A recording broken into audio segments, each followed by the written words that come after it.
Welcome back to MVM. Today we have a Kickstarter preview. This one is for a game called Glyph Chess. Yes, this is a chess game. However, it is a fantastical chess game because they're using one of 6 different pieces to move around the board and cast spells and do different types of abilities on the board itself. Yeah, this is a really cool take on chess, and don't get us wrong, this doesn't play like chess. No. We have pieces, your opponent has pieces, and you're taking those pieces. That's about where it ends. But like Jeremy said, this is set in a fantasy universe, and your pieces are also going to have cards associated with them that have all sorts of powers, and you're going to be powering anything you do with your pieces with dice faces and coins that you have. 2 things you need to know about the game. Just like chess, anytime one of your pieces touches another player's piece, it's going to remove their piece from the game. The other thing is when you look at the board itself, you may think that you can move these guys in different directions. However, anytime you move your people, they have to go in straight lines. So one movement is a straight line in X number of spaces. So you're going to be moving in different ways, but on different turns within the game. As David said, there are different types of figures in the game. There's 7 different types of figures. However, there's 6 main ones. These each have cards that correlate to them. Sometimes they have multiple cards because they themselves can summon new things into the game. Yeah, and you're each going to have a scepter. The scepter is effectively the 7th piece on the board, but it's probably the most important one because this is where the win conditions exist. One way to win is to get your scepter to the center of the board and have it be there at the beginning of one of your turns. The other way is to destroy your opponent's scepter, which may sound like potentially the easier way to go. All right, so talk about the components. As we said, there's 7 different types of pieces. Each of these pieces is going to be represented by a single card. There's also some extra pieces that can be summoned in. Dice. There are 5 dice that are going to be rolled at the very start of the game. These are 6-sided die, and on each face is going to be a different icon representing one of the 6 main types of figures within the game. All right, so there's 3 phases within the game itself. Starting with the first player, the awakening phase is going to take place. That is where at the start of the game, they're going to take all 5 dice and they're simply going to roll them and keep them right there. The next thing that's going to happen is the start player is going to draw from his bag a random token. There are 12 tokens in his bag, and there are 2 tokens for each of the 6 different figures. These are ways to power your abilities. Also, you can power your abilities with the dice themselves. Yeah, exactly. The different abilities on your cards are going to be powered by a variety of either the tokens that you pull or the dice. When you move, though, you're going to be able to use any combination of those to just do some basic movement. 2 other things are going to happen during the awakening phase. Number 1, if you already have 5 tokens in your hand, you can't draw anymore. Number 2 is if any of the dice have facings on them that represent particular figures on the board that you do not have anymore that have been destroyed, you now have the opportunity to re-roll all of those dice again. That allows you some flexibility to use the actual figures that you do have remaining on the board. Yeah, exactly, because the dice faces and the token faces correlate to these pieces. So if you don't have those pieces, you're definitely going to want to re-roll those. One rule that you have to follow, though, is you have to re-roll all of those dice that you don't have pieces for. You can't just pick and choose. Right. And then you're going to take action, starting with the first player. What they're going to do is they're going to pick any one of their pawns and be able to move it and do the abilities on the cards, depending on what they want to do.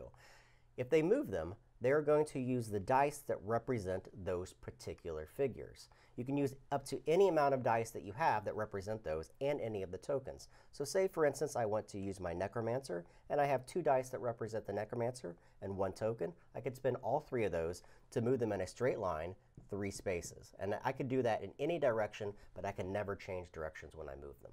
Right. Now, if you're not going to just do the basic move of the figure, you can cast a spell. Yep. And that's where the cards come into play. And we're going to go into detail a little bit more about what each one does, but you're simply going to take a piece, look at the card, and each card usually has a passive spell or an active spell or maybe a master spell, and you're going to use a combination of tokens and die faces to do what the card says. All right, so I'll talk about my first one. The first one I have is the actual summoner himself, and that's this beautiful looking gargoyle that you see here. Again, I can use, each of these cards is going to have 1 or 2 different abilities on them, and you're going to use 1 or 2 depending upon what the card says itself. The summoner has 2 abilities.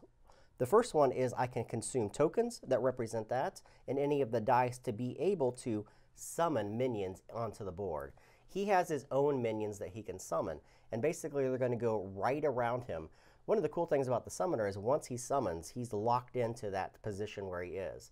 And then he's just going to be moving the minions around to the board. Once he moves, those minions are going to go away, or if he's killed, the minions are going to go away. Yeah, the summoner's basically concentrating on those minions and using them to do his dirty work until he's either killed, taken off the board, or if Jeremy chooses to move him. Yep. The next one I have is the Force Mage. He is the only character in the game that can actually pass through other tokens, including your own tokens. That's going to be powered by the dice again, or the tokens that he has. Also, he can consume one of his tokens and one of his dice to be able to move X number of spots and kill all adjacent enemies. So he can go up to a spot, and if he's adjacent to multiple enemies, he can kill all 3 of them that he's adjacent to. Right. The Force Mage can be pretty powerful if you're able to hold on to some of your tokens, because those tokens that you have are in secret. You keep those behind these cardboards so that the other player doesn't know exactly what you're up to from the token standpoint, but the dice are always a known quantity. Right. My first piece is the Cirrus, and the Cirrus is represented by this single eyeball looking piece right here. And its passive ability is kind of interesting. Wherever it is positioned, anyone on the lines of the enemy pieces, so if this is right here, this Cirrus and his summoner are not able to use tokens to do any of their abilities. So basically you have to kind of keep track of where your opponent's Cirrus is, because you're not able to do probably most, if not any of your spells, if your Cirrus is looking at them. You could still use the dice, but the tokens, that's a no. Exactly, no tokens. The other ability that the Cirrus has is I'm able to actually expend one of the coins associated with the Cirrus to look at all of the tokens of my opponent and choose 2 of them to go away into the used pile. When you use your tokens, or when they're taken away like this, they go into a used area until such time that you need to refill your bag with tokens. Right.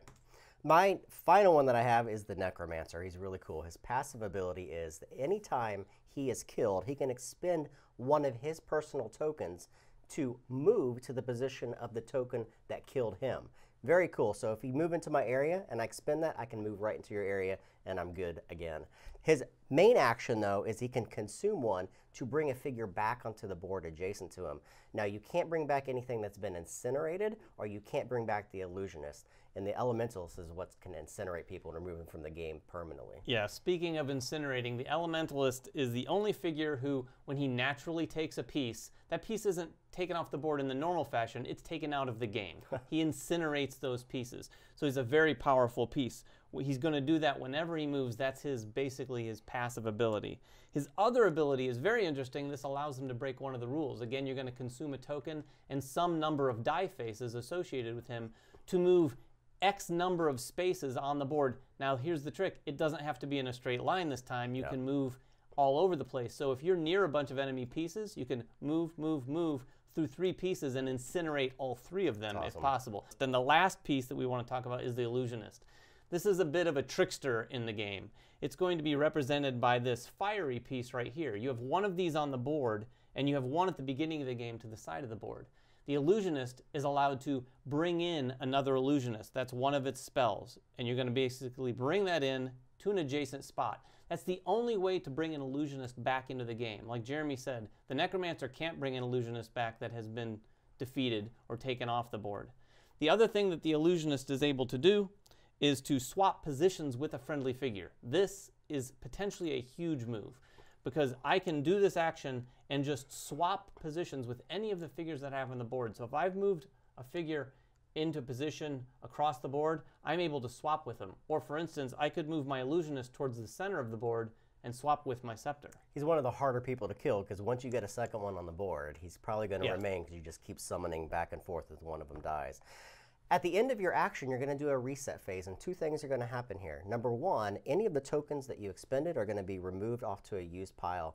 That's it. You can't use that token again for the game. You've used it, it's gone. The other thing is, any of the dice that you used to move your figures, you're going to re-roll those dice. So you're not re-rolling all the dice at the start of the awakening phase. You're just re-rolling the dice that the other player used. So you have to kind of look and see what's available for you in that next round. Yeah, this dice pool is probably one of the more unique aspects of how this game plays, because these are not, I don't have my dice and Jeremy doesn't have his dice. This is one dice pool that gets rolled, and then doesn't really get re-rolled too often, except, like Jeremy said, when you've used some of them. And just to remind you, the game has 2 in-game conditions. One, if you're able to get your scepter to the center of the board and start your turn with it there, you're going to win. If at any time you kill the other player's scepter, you're going to win the game. Yeah. And that's basically Glyph chess. Yeah. As we said, there's going to be a 3rd player expansion where you can play one-on-one-on-one, which is pretty cool. Check out their Kickstarter page, of course, for all the other goodies that they have there. If you have any questions, make them in the comments below. Subscribe to us, follow us on Twitter, like us on Facebook, everything else that we do, and we'll catch you guys next time. Bye-bye.